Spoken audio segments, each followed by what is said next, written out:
Be careful when it looks too good to be true, because when it looks too good to be true, generally it is. I think this is a painful lesson for the industry, but it's not a surprise. I think for the business to grow up, we need more mature, better capitalized. How much lower do you think it's going to go before we hit a bottom, or do you think we're near a bottom right now? In their Bitcoin. So I tend to think that as it gets close to the 4-year moving average, it gets a pretty strong base of support.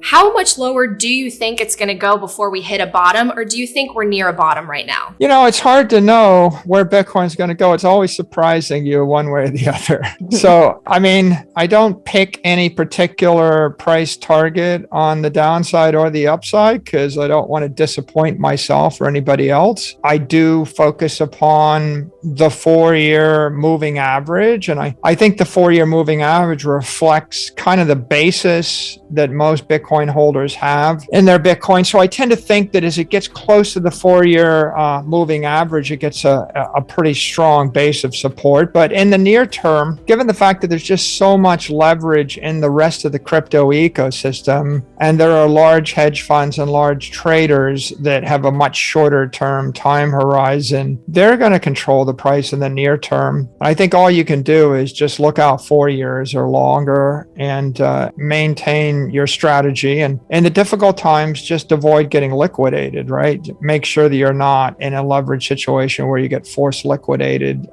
during the difficult times. And then in the good times, hodl, because you'll generally, everybody is not very good at predicting the future. And so if you're trying to predict the future, as a mere mortal, the marketplace will probably make a fool of you. We had some very bullish comments by SEC Chairman Gary Gensler this week about how Bitcoin is the only cryptocurrency that he would publicly label as a commodity. So can I get your reaction to that? Yeah, I think he said this on a number of occasions in the past, but reiterating it on CNBC yesterday, I thought was very, very helpful for the community, because we just crossed the threshold of 20,000 crypto tokens. And so there's one that's clearly a commodity, and there's 20,000 tokens, most of which are securities. And the entire future of Bitcoin is, for better or for worse, it's linked with the crypto industry. So the sooner that rationale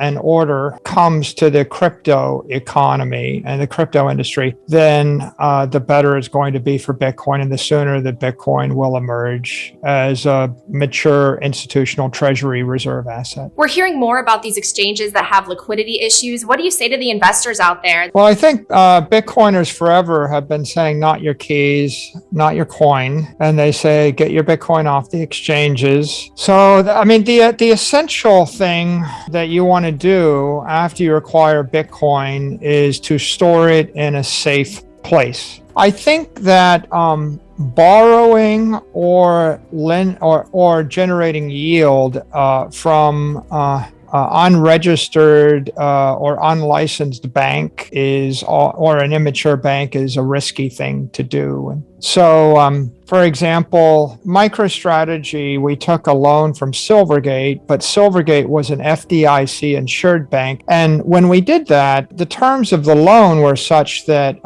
we didn't transfer our Bitcoin to Silvergate Bank. We actually put it in custody, and we maintained custody of it. We could have borrowed money at 0% interest if we had transferred the Bitcoin to one of these wildcat crypto banks, where they would say they give you a very, very cheap loan at a high loan to value, but the catch is you have to transfer your Bitcoin to them, and then they loan it out to a third party. The challenge with that is that you take the counterparty risk with the bank. If the bank fails, then you lose your Bitcoin. And then you also take the counterparty risk with the counterparties of the bank that you don't know of. And so if they loan it to someone else, to a hedge fund, like 3 arrows and the hedge fund fails, then you also lose your Bitcoin. So you're actually taking 2 layers of counterparty risk to do business with an immature bank.